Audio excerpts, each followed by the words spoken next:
Vous aimez la politique. Vous ne le savez juste pas. L'abstention continue de battre des records. Et les causes multiples sont bien au-delà du domaine d'expertise de votre cher « un mec qui parle trop ».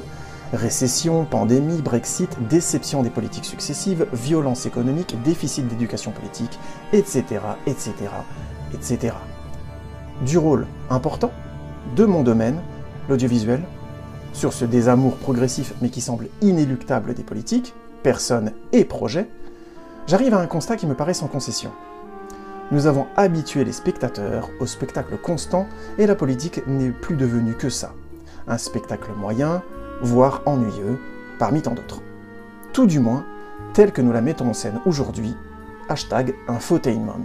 Lorsque je vois partout autour de moi, au travail, oui, je ne gagne pas ma vie avec les articles ou les vidéos, #oui je sais c'est choquant, ou avec mes proches, les débats potentiellement enflammés concernant le niveau de vie, le pouvoir d'achat, l'éducation, le rapport aux étrangers, la culture, le travail, etc. Il me semble évident que la politique, l'acte de se concerter pour prendre des décisions collectives, créer des actions bénéfiques pour le plus grand nombre, du point de vue du plus grand nombre, est au cœur de tous nos rapports sociaux. Malheureusement, l'image de la politique dans les médias audiovisuels s'est transformée lentement mais sûrement en spectacle de représentation des idées et non plus en mise en discussion argumentée de ces mêmes idées.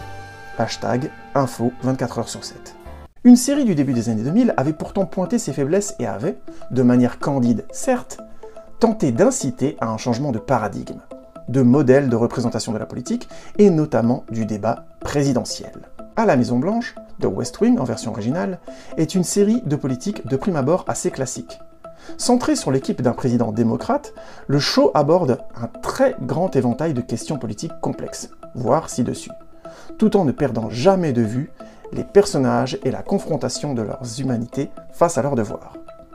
Être au service de tous. La série a toutes les qualités et défauts de son auteur fameux, Aaron Sorkin. Les dialogues, notamment politiques, idéologiques, philosophiques, sont brillants, ciselés et impactants. Les rebondissements et le spectaculaire sont monnaie courante. Attentats, kidnapping, etc., etc. Et la conscience de devoir constamment rythmer, dynamiser un show politique est au premier plan. Hors de question de donner l'impression de parler politique comme dans une dissertation. La politique doit être vivante et provoquer de l'action, des situations nouvelles entre les personnages. Dans les défauts principaux, on retrouve les personnages de Sorkin, parfois excentriques de manière forcée, surtout les personnages féminins. Encore une fois, il s'agit de rythmer la série, ou d'expliquer des mécaniques quelquefois obscures.